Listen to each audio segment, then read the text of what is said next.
World hypertension day के अवसर पर हमारे साथ है डॉक्टर MD तबरेज खान मोतिहारी से। मेरा नाम मोहम्मद तबरेज खान हुआ। मैं एक जनरल फिजिशियन मोतिहारी बिहार में प्रैक्टिस करता हूँ। पिछले 3 सालों से मोतिहारी में प्रैक्टिस कर रहे हैं हम, और इससे पहले हम वेस्ट बंगाल में एज ए फिजिशियन कंसल्टेंट हम काम कर रहे थे। मेरा पहला सवाल आपसे है, क्या हाइपरटेंशन सच में हार्ट अटैक का कारण बन सकता है? देखिए मैम, ये जो हाइपरटेंशन होता है सिर्फ हार्ट अटैक को ही ट्रिगर नहीं करता है। अगर हम इसको कंट्रोल नहीं किए, लंबे टाइम तक अगर अच्छे से इसको कंट्रोल नहीं किए, मेजर नहीं किए और प्रॉपर तरीके से डॉक्टर से इंस्ट्रक्शंस अगर हम नहीं लिए, मेडिसिन नहीं लिए, तो ये ट्रिगर कर सकता है हार्ट को भी। क्या बीपी डायरेक्टली लिंक्ड है हार्ट डिजीज से?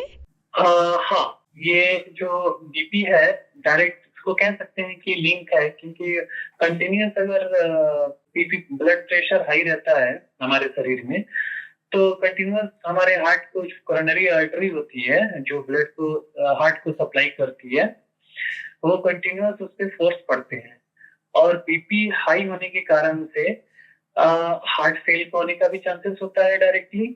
और एक वर्ड होता है लेफ्ट वेंट्रिकुलर हाइपरट्रोफी, जो कि बीपी हमेशा कंटिन्यूअस बढ़ा रहता है, उससे डायरेक्टली लेफ्ट वेंट्रिकुलर हाइपरट्रोफी हो जाता है हार्ट को, तो हार्ट का साइज भी इसमें बढ़ जाता है। तो कह सकते हैं ये बीपी अगर बढ़ा रहा तो डायरेक्टली हार्ट का रिलेशन है। कोलेस्ट्रॉल हार्ट अटैक में कैसे योगदान देता है? हार्ट अटैक को इंक्रीज, हाँ ये एकदम सही है। हार्ट अटैक को अगर हो रहा है तो कोलेस्ट्रॉल यहाँ पे एक अहम रोल अदा करता है। कोलेस्ट्रॉल, अगर बहुत तरह के कोलेस्ट्रॉल होते हैं, तो इसमें VLDL, HDL, टोटल कोलेस्ट्रॉल और ट्राइग्लिसराइड्स भी होते हैं। तो ये सारा जितने कोलेस्ट्रॉल हैं, इसमें गुड कोलेस्ट्रॉल भी हैं और बैड कोलेस्ट्रॉल भी हैं। तो हमें रेगुलर इनका चेकअप करते रहना चाहिए। अगर इनका ब्लड में ज्यादातर बड़ा रहने से कोरोनरी जो आर्टरी होती है, जो वेसल्स होते हैं, उसमें एथेरोस्क्लेरोसिस हो जाता है। मतलब कि खून के जो नली होती है जो हार्ट को सप्लाई करती है, उसके अंदर में जाकर ये जमाव करती है और ब्लड को प्रॉपर तरीके से सप्लाई ही नहीं होने देती है हार्ट। तो हार्ट को चाहिए हमें प्रॉपर फंक्शन करना, वो उसके फंक्शन में डिस्टरबेंस हो जाता है, तो जिसके कारण से हार्ट पे अटैक हो जाता है। क्या खराब नींद की आदतें समय के साथ दिल को नुकसान पहुंचा सकती है? मैम, ये हम अगर नींद अगर प्रॉपर तरीके से नहीं लेते हैं, जो एडिक्वेट होनी चाहिए आवर्स, और गुड स्लीप होनी चाहिए, साइलेंट स्लीप अगर हम लोग नहीं करते हैं, तो इस पे इससे भी हार्ट पे प्रेशर हमेशा दबाव पड़ते रहता है, और इससे बहुत जल्दी हार्ट अटैक होने का चांसेस होता है। तो हमें चाहिए प्रॉपर तरीके से हम साइलेंट होकर सोएं, और बिना किसी आवाज का अंधेरा करके रूम में प्रॉपर तरीके से बेड हो, ठंडा एटमॉस्फेयर हो रूम का, और जल्दी सोएं और सुबह उठें, और एटलीस्ट 6 से 8 घंटा कम से कम हमें नींद लेनी चाहिए।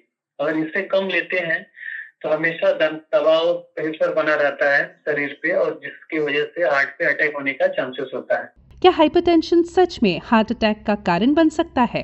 देखिए मैम, ये जो हाइपरटेंशन होता है सिर्फ हार्ट अटैक को ही ट्रिगर नहीं करता है। अगर हम इसको कंट्रोल नहीं किए, लंबे टाइम तक अगर अच्छे से इसको कंट्रोल नहीं किए, मेजर नहीं किए और प्रॉपर तरीके से डॉक्टर से इंस्ट्रक्शंस अगर हम नहीं लिए, मेडिसिन नहीं लिए, तो ये ट्रिगर कर सकता है हार्ट को भी। वर्ल्ड हाइपरटेंशन डे पर आप लोगों को क्या संदेश देना चाहेंगे?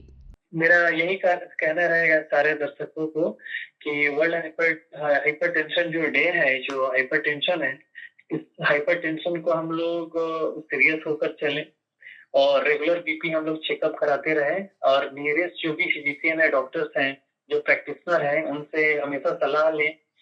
और जो भी एज हो, 25-30 के अप्रॉक्स में जो भी एज होते हैं, इस एज में रेगुलर चेकअप कराते रहना चाहिए, बीपी का मेजरमेंट सही करते रहना चाहिए, प्रॉपर तरीके से बीपी का मेजरमेंट हो। बीपी का मेजरमेंट हमेशा जरूरी है, चाहे वो बूढ़े हो या जवान हो, हमेशा इसको कंट्रोल करके रखना चाहिए और प्रॉपर तरीके से इसको मेंटेन करके रखना चाहिए।